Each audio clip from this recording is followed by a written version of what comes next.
Bismillah, walhamdulillah, wa salatu wassalam ala rasulillah wa ala alihi wa sahbihi wa man walah. Rabbi shrah li sadri wa yassir li amri wahlul 'uqdatan min lisani yafqahu qawli. Mes frères et sœurs, assalamu alaikum wa rahmatullahi wa barakatuh. Dans cette nouvelle vidéo, parlons un petit peu de Salat al-Fajr. Toi qui es négligent envers Salat al-Fajr, toi qui as du mal à te réveiller pour Salat al-Fajr, toi qui te demandes comment faire pour prier cette prière une bonne fois pour toutes. Eh ben, je pense que la plupart d'entre vous voient la solution dans le fait d'avoir un réveil qui est assez costaud, de le mettre très loin, ou bien de préparer quelqu'un de la famille pour qu'il le réveille longtemps et qu'il insiste, quitte à lui jeter de l'eau sur le visage. Eh bien, sache que tu fais fausse route. Que tu fais fausse route si tu penses que pour se réveiller pour le Fajr, il faut dans un premier temps viser un bon réveil ou éloigner son téléphone pour qu'il ne soit pas éteint automatiquement au moment du réveil. Non, c'est faux. Donc, la question est, comment faire pour se réveiller pour Salat al-Fajr? Il y a des gens qui vivent un malaise parce qu'ils n'arrivent pas à prier Salat al-Fajr. La raison principale qui fait que jusqu'à maintenant tu n'as pas réussi à prier Salat al-Fajr, accroche-toi, sois attentif, ouvre bien tes oreilles, c'est la multitude des péchés que tu commets. Je sais que ça peut surprendre. Sache mon frère ainsi que toi ma sœur que ce qui va te bloquer pour Salat al-Fajr, ce qui va te bloquer pour Qiyamul Layl, toi qui veux te lever la nuit et prier, ce qui va te bloquer, toi qui veux apprendre la religion, toi qui veux être constant dans talab al-ilm, dans l'apprentissage de la religion, toi qui veux évoluer spirituellement parlant, toi qui veux aujourd'hui que ta foi a baissé. La cause de tout cela, c'est la multiplication des péchés commis. Et Abdullah ibn al-Mubarak, rahimahullah, il a dit vrai quand il a dit « J'ai vu que les péchés tuaient le cœur ». J'ai vu que les péchés tuaient le cœur. Et l'humiliation vient de leur continuité. L'humiliation vient de la continuité dans les péchés. Et la vie des cœurs est dans le fait de se détacher des péchés. Donc la première chose à régler avant de dormir, c'est un repentir sincère. C'est que tu te repentes sincèrement de tout ce que tu as regardé ce jour-là, de tout ce que tu as entendu avec tes oreilles, de tout ce que tu as pu prononcer, de tous les péchés que tu as commis. Fais le bilan et repens-toi avant de dormir. Ça, c'est la première des choses si tu veux te réveiller pour le Fajr. Crois-moi, mon frère, ainsi que toi, ma sœur, qu'on a besoin de se repentir, de libérer nos épaules de tous ces péchés qui nous empêchent de mieux nous rapprocher d'Allah subhanahu wa ta'ala. Deuxième point, c'est d'être sincère, véridique et avoir une volonté ferme de se lever. Tu as vu quand on te promet un emploi où tu vas toucher tant par mois et qu'on te dit, par contre, il faudra que tu viennes une semaine sur deux à 4 heures du matin. À 4 heures moins 10, tu es devant la porte de ta boîte et tu es prêt à bosser. Et tu as la pêche. Et tu t'es réveillé facilement. Pourquoi? Parce que tu avais cette volonté.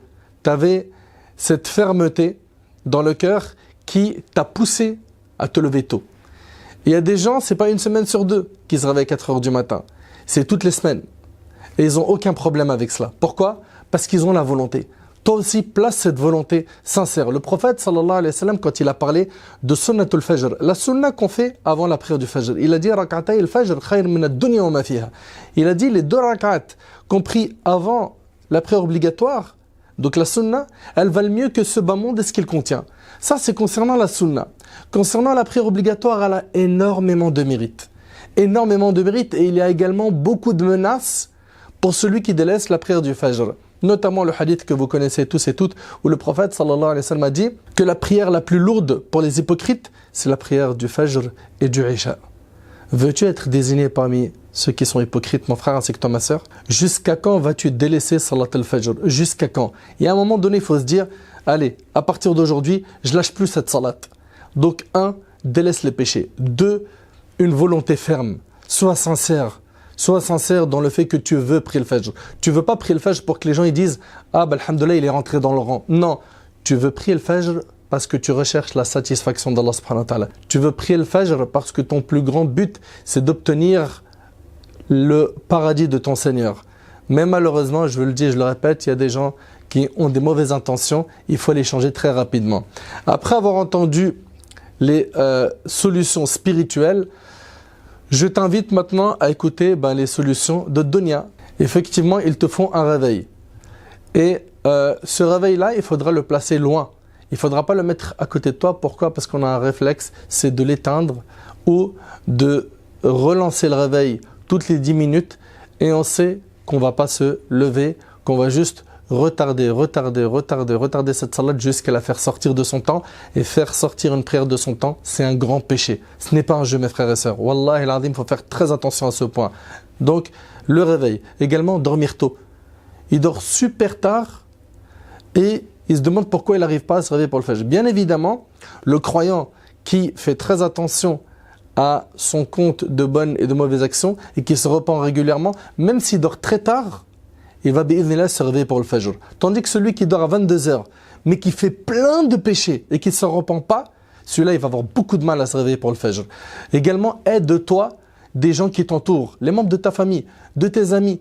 Si jamais tu sais qu'il y a un ami qui peut te réveiller, etc., eh ben, essaye d'utiliser tous ces moyens afin de te réveiller pour Salat al-Fajr. Ahbab al-Kiram, les gens, ils n'ont pas de difficulté à se réveiller quand il s'agit d'un examen qu'il doit passer. Ou bien, il doit aller au boulot, c'est son gagne-pain. Il est obligé d'aller au travail à telle heure, il va se réveiller tôt. Ou bien, il a un voyage, il va se réveiller tôt. Mais par contre, subhanallah, pour le paradis de notre Seigneur, on ne retrousse pas nos manches, on ne fait pas d'efforts. Et c'est là où on doit réellement se remettre en question. Mon frère ainsi que toi, ma sœur, premièrement, repens-toi sincèrement. Fais le maximum pour effacer les péchés de ton compte. Comment? En te repentant sincèrement, en faisant suivre les mauvaises actions d'une bonne. Celles-ci les effaceront. Également, il faut impérativement que tu sois sincère, que tu penses au mérite du Fajr, que tu fasses les causes nécessaires en ayant une volonté ferme de te réveiller. Tu vas placer un réveil, tu vas t'organiser avec les membres de ta famille, tu vas faire le maximum pour mettre toutes les causes qui te permettront de te réveiller, bi'idhnillahi tabarak wa ta'ala, et Inch'Allah, Allah subhanahu wa ta'ala il te facilitera. Bien évidemment, tu n'oublies pas de dua.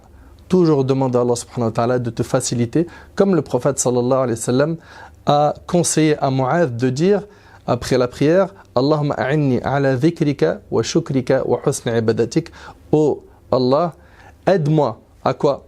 À t'évoquer, à te remercier et à t'adorer comme il le faut. Qu'Allah subhanahu wa ta'ala nous facilite à tous et à toutes de nous lever pour le Fajr et qu'on soit bi'idhnillah attaché à cette salat et déterminé à ne plus jamais l'abandonner jusqu'à la fin de nos jours.